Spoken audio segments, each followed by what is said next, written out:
death as a bad thing, we can be ruled.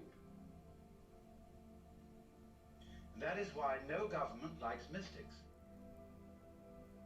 In other words, here is this alternation of joy and sorrow. And however happy I am, only we think they're rather stupid, only very tough, too strong for us. Earthquakes, the elements.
Hello, hello, infinite souls. I am Luna, and I am doing a Reiki session for us tonight. This is in lieu of the new moon that is happening August 27th, although I am recording this on August 22nd of 2022, so 8/22/22. So this is my first Reiki session that I film here on YouTube. So I'm super excited, and I hope that you enjoy this.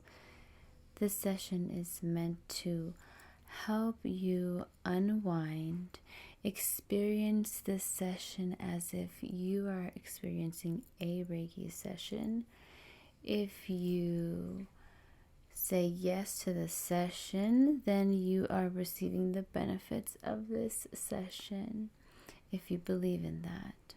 Okay, because time and space is only perceptional or subjective. So the intention for this session is that we release anything that does not serve our highest purpose, that we are able to open up and welcome in the abundance that the universe has for us, because this portal, if you want to use the Gregorian calendar, 8/22/22, is about welcoming in abundance and welcoming in partnerships, community, health, wealth, a lot of good fortune.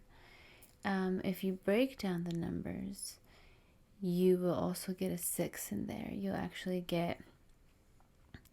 get 8, 4, 6. 8 is very abundant. It's a very, very beautiful number that resembles infinity, the infinity sign. And it's very lucky. So that number always talks about abundance coming in for you. And the number 4 is about stability, foundations, finances coming in, and finally feeling supported, getting your thoughts and ideas right, and planning. And then we have the number 6. The number 6 for me is usually comes up when I need to think positively, because things are changing for me swiftly and are about to go very well. I just need to think positively and pay attention to my thoughts. And if you agree with what I believe in, then you believe also that your thoughts create your reality. So, if you are interested in a sound bath, I will be having a virtual one very, very soon on the 5th, coming up next month.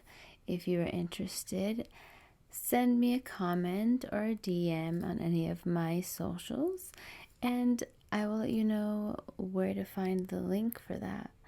It is going to be part of Paradigm Shift Central, which is a website of a community of individuals who are conscious creators. Some of them pretty well known, some of them you may know, some of them you may not. And we're all coming together to create a community where we can have content for you guys, as well as community events that happen every month, like this sound bath, tarot readings, and much, much more. So you get your money's worth. It's like you're paying for a tarot reading in advance or a sound bath in advance, but you get that, and more. So, anyways, also, if you want some jewelry and you're interested in buying from a small business owned by myself, everything is handmade by me and usually one of a kind. So you can find that at lunaasheshop.com. So that's basically the theme for this Reiki session, but I will stop talking now and I will start to play Alan Watts and start our session. Thank you. I hope you enjoy. To ask ourselves the question, quite fundamentally, what's all the trouble about? In other words, what is your state of mind when you contemplate the possibility of everything becoming nothing? All right, so the universe is a transitory system, like a bubble, like smoke, like foam on the water. And so, how easy? Just go along with it, dissolve. So, what's the problem? Why don't we want to give up? What do we think we're going to get by holding on and by resisting the dissolution? Now, I'm not saying at the moment that, as I'm a sort of preacher, advocating giving up. What I'm interested in, for you to feel, is what do you really feel like inside at the prospect of there being nothing, of this whole thing being a bubble that dissolves? You see, about death, the reality of approaching death, people are apt to feel chilly, cold, lonely, scared because it's an unknown. The most frightening thing about death is there might be something beyond it, and you don't know what it is. You remember facing the world as a child, or at any time, the world is full of threats, mostly from other people. And there are monsters. There are all sorts of things that scare you, but beyond every monster is death. Dissolution is the end of it all. And by and large, the art of government is to fill that void beyond death with threats of a rather unspecified nature, so that we can rule people by saying, if you don't do as I tell you, I'll kill you, or you'll kill yourself. And so long as we can be scared of that, and so long as we can be made to think of death as a bad thing, we can be ruled. And that is why no government likes mystics. Because if we define the mystic as the person who is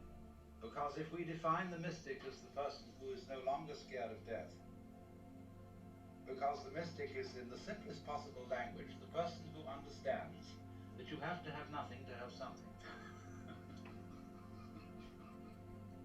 So, you can't fundamentally scare the mystic with death.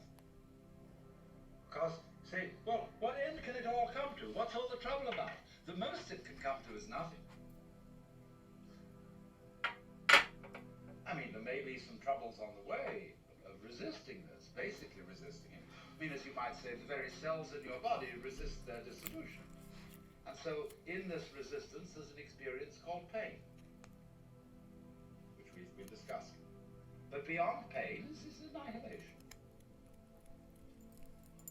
Or so it seems, anyway. What would it be like to go to sleep and never wake up? Nobody can think about it. But what is that state when you're teased out of thought? So you get with it. Going to sleep and never waking up.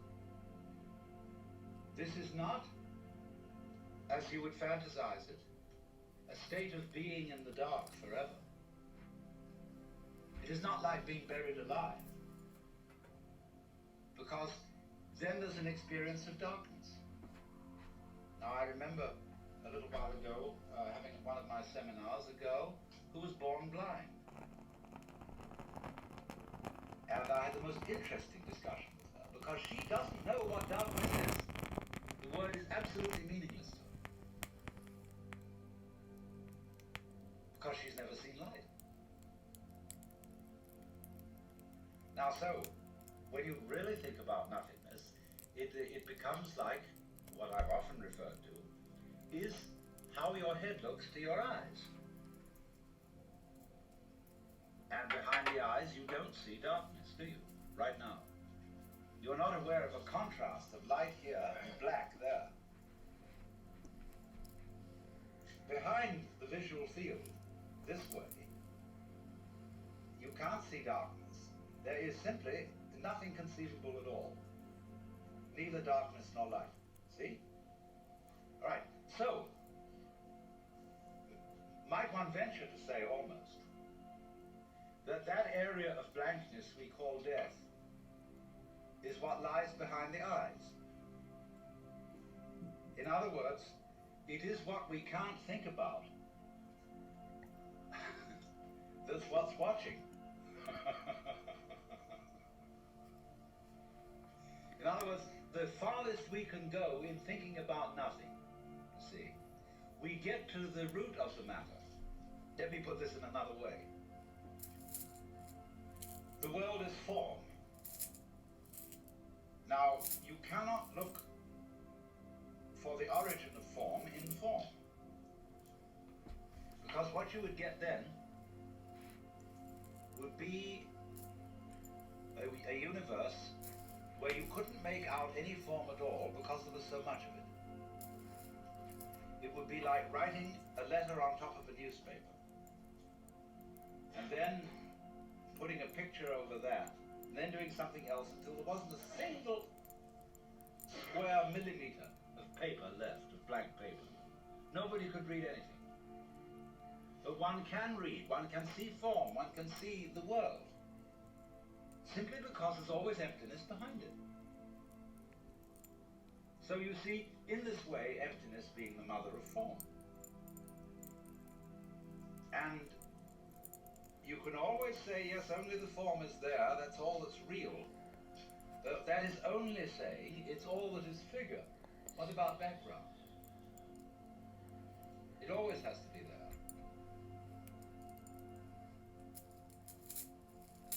So let's go on then into our visualization, our imagination. Use your imagination for all it's worth. To think yourself into the fact that of this whole sense of importance, of vitality, of aliveness, of being, is simply a sudden experience which was nothing before it started and will be nothing after it's over. That is the simplest possible thing you could believe. It requires no intellectual effort. Nothing. Supposing that's the way it is. Now I repeat, what's your inside feeling about that? Supposing, let's say, you feel sorry. For whom is this sorry? Who, when it's all over, will there be to feel sorry? You say, I regret now that this thing is going to come to an end. But when it's come to an end, nobody will either regret or be happy about it. That will be that. So in a way, you could say, well, this feeling of sorrow that I have that it's going to come to an end is really rather irrelevant, because let me look at the thing from the other direction. Supposing it never would come to an end. In other words, here is this alternation of joy and sorrow. And however happy I am today, I'm always going to feel miserable later on. And then maybe happy again, but then after that miserable. And this is never going to stop. I just can't get rid of the damn thing. Well, that's pretty depressing, isn't it? I mean, when you think it through.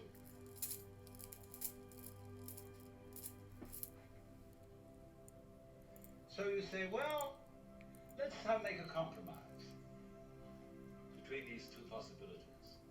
One is that this compromise is, in other words, that it will disappear altogether, but then it'll start again. Because when it starts again, it'll feel like it does now, which is that it never happened before. So you're always in the same place, just like you feel now.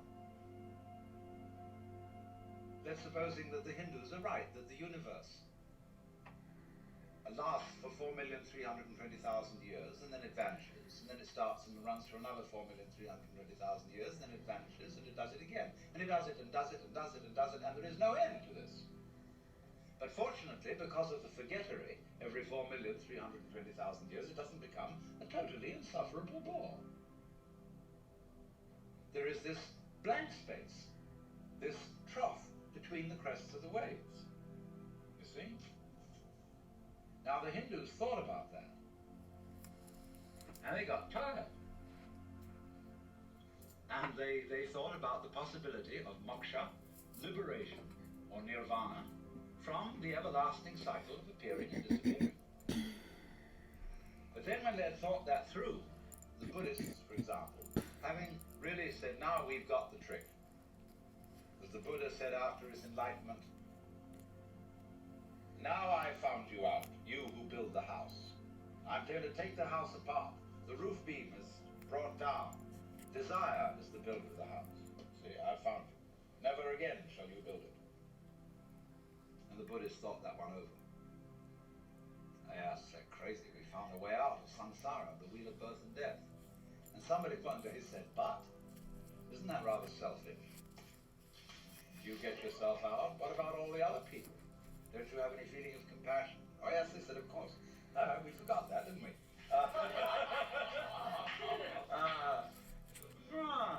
Let's come back again and help all these people out. Then they got very sophisticated about it. And they said, look, if nirvana is released from birth and death, then they're opposed. And so nirvana and birth and death go together, and they will have to imply one. So you're only really released if you see that. If you see that nirvana and birth and death are the same thing. Now I'm going to pull a fast one up.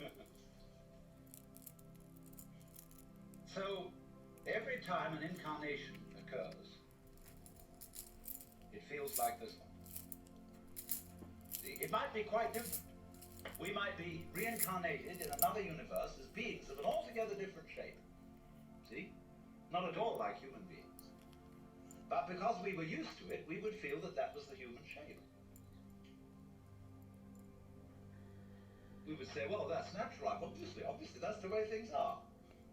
So naturally, if you appeared in the form of a spider, you would look around at other spiders and say, well, yes, of course, this is natural shape that we're in. This is the human shape. Something that is not us looks at us and thinks we look perfectly terrible. I mean, imagine how you look to a fish. clumsy, cumbersome, stupid-looking thing, as the fish is so elegant and graceful and can slide through the water so beautifully. The human beings can't even swim properly.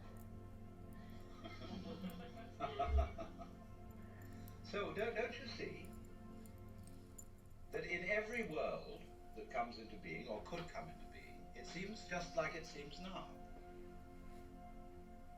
And every species that you could belong to would seem like this one. It would have its up end of what is highly intelligent, and its low end of what is not so intelligent.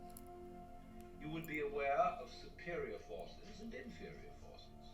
Otherwise, you wouldn't have the idea of mastering a situation unless there were situations you couldn't master. Now, we are not aware of species, of beings above us, unless you cultivate those forms of psychic awareness where you think you're in touch with angels, or something of that sort.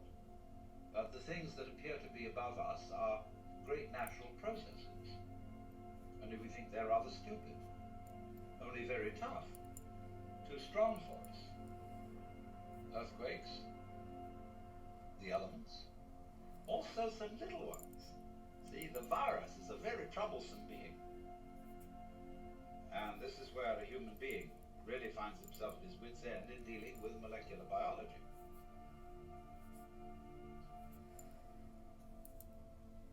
So, you know, if the monsters don't get you, the minsters will. The insects, you see. But at any rate, whatever level you're on, it always appears to be the same one. Now, we, therefore, naturally, don't we feel we're in the middle. We feel, for example, with the telescope, that there is a world greater than us that is infinitely greater. We feel with the microscope there's a world below us that's infinitely smaller, and we seem to stand in the middle. Of course you seem to stand in the middle. Every creature stands in the middle, because if you stand on a boat in the middle of the ocean, and you turn around through an angle of 360 degrees, you will see the same distance in every direction. That's because you see. And your sensitivity to sight, or the intensity of light, is the same in every direction. So you're in the middle. You're always in the middle. Where else would you be? In other words, anything that perceives anywhere is always in the middle. Anything that grows anywhere is always in the middle. It's betwixt and between. And the middle always has, therefore, extremes. It has extremes in space. As far west and as far east as you could think. As far on and as far back. And there's always a beginning, and there's always an end. Just as there's a left and a right, or a top and a bottom.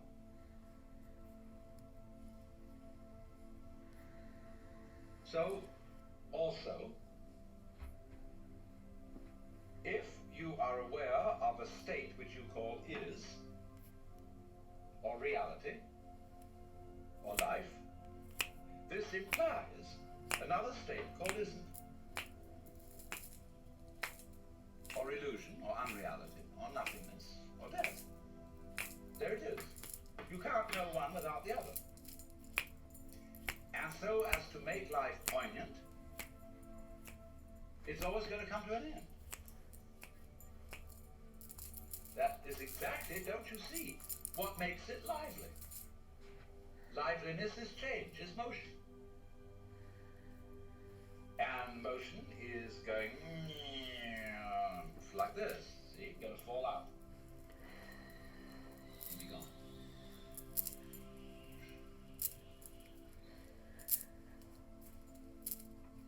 So, you see, you're always at the place where you always are. Only it keeps appearing to change. And you think, wowee, a little further on we'll get that thing. I hope we don't go further down so that we lose what we already have. But that is built into every creature's situation, no matter how high, no matter how low. So, in this sense, all places are the same place. And the only time you ever notice any difference is in the moment of transition.